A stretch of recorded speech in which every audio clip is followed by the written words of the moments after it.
मरणोपरांत भी कोई आंखों से देख सके, इससे बड़ा पुण्य क्या हो सकता है। इसी भावना के साथ राजदेसर निवासी सुशीला देवी चोरड़िया उम्र 74 वर्ष ने मृत्यु के बाद नेत्रदान कर समाज के लिए एक प्रेरणादायक उदाहरण प्रस्तुत किया है। स्वर्गीय सुशीला देवी चोरड़िया पत्नी बाबूलाल चोरड़िया का रविवार रात्रि 20 जुलाई को निधन हो गया। निधन के तुरंत बाद उनके परिजनों ने प्रेरणा से प्रेरित होकर नेत्रदान की सहमति दी। इस पुनीत कार्य में अभय राज चिडालिया दिल्ली और मनीष नौलखा की प्रेरणा उल्लेखनीय रही। परिवार की ओर से प्रमोद चोरड़िया पुत्र और बाबूलाल चोरड़िया पति ने सहमति दी।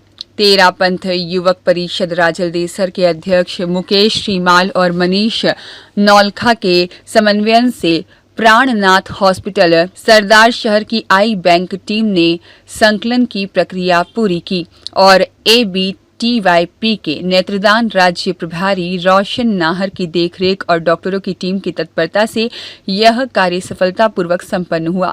इस अवसर पर प्राणनाथ हॉस्पिटल के डॉक्टर रविंद्र ने कहा कि नेत्रदान एक ऐसा महादान है जो मरणोपरांत भी 2 लोगों को उजाला देता है। यह समाज के लिए प्रेरणा बनता है। इस नेक पहल से 2 जरूरतमंदों को दृष्टि प्राप्त होगी। स्वर्गीय सुशीला देवी का यह योगदान समाज को जागरूक करने वाला है। आपका? मेरा नाम सीमा दुग्गड़। आपकी मम्मी ने जो नेत्रदान किया, क्या कहना है आपका?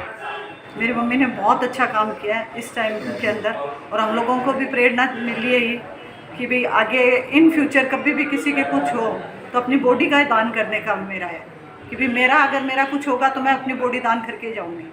मेरे को मेरी बॉडी से अब मम्मी का जो देखा उसके बाद से मेरे को लग रहा है कि अपनी देह है वो मिट्टी में मिलनी है। इससे अच्छा है कि आज अगर ये फैसिलिटी अपने राजलदेसर में होती और उनकी बॉडी का होता तो मैं उनकी बॉडी दान करती, ताकि आगे के बच्चों के लिए काम आती वो बॉडी, क्योंकि वो बच्चे उस पर एक्सपेरिमेंट करते, वो सीखते उससे कुछ उनके बॉडी से। क्या पता उनकी बॉडी में और भी कोई पार्ट ऐसा होता किसी और के वो चीज़ काम आ जाती।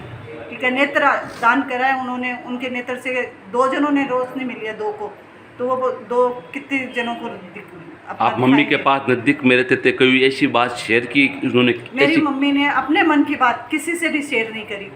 वो अपने मन के राज अपने अंदर लेके चले गए। कभी उन्होंने कुछ भी हम बेटों को, बहुओं को, पापा को कभी कुछ नहीं कहा कि मेरा ऐसा कुछ है। पर हाँ, उनका मन में ये रहता था, जब उनके पास बैठते थे ना तो वो हमें यही बताते थे, ओ यहाँ करना चाहिए, यहाँ करानी जना अपन वो लाभ हुआ, ओ यहाँ कर। ये सीख उनसे ही है। उनकी अंतिम इच्छा होगी पर वो नहीं बोल पाए, उनकी स्थिति ऐसी आ गई थी कि वो नहीं बोल पाए। परंतु जाते जाते नेत्रदान, हाँ, जाते जाते उनकी इच्छा, ये प्रेरणा हमें मेरे भाई ने दी थी। मेरा भाई मासी का लड़का है अभय चिंडालिया, उसने मेरे को फ़ोन करके कहा कि बहन देख, अब तो जो हो गया वो हो गया, पर अगर ये हो गया तो अपन ये सोच लेंगे ना, उनकी नेत्रों से क्या पता कि कितने जनों को और रोशनी मिलेगी, और अपना परिवार क्या पता कितना सुरक्षित होगा। जिनको रोशनी मिली है वो अपने परिवार के लिए भी तो फ़ायदा है ना, उनके लिए भी। Thank you. तो सादर जय जिनेंद्र।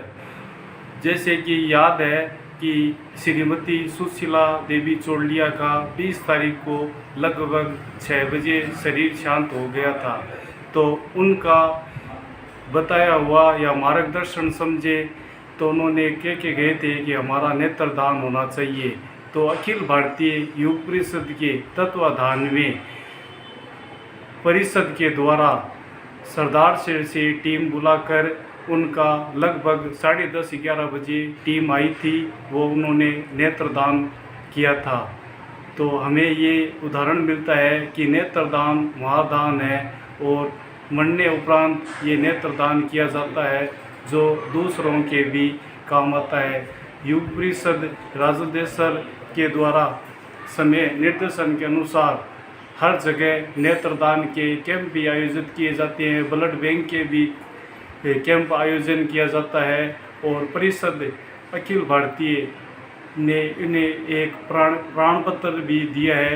उन्होंने एक सराहनीय काम किया है, जो मैं निवेदन करता हूं कि नेत्रदान कर अपना जीवन का उद्धार किया जा सकता है।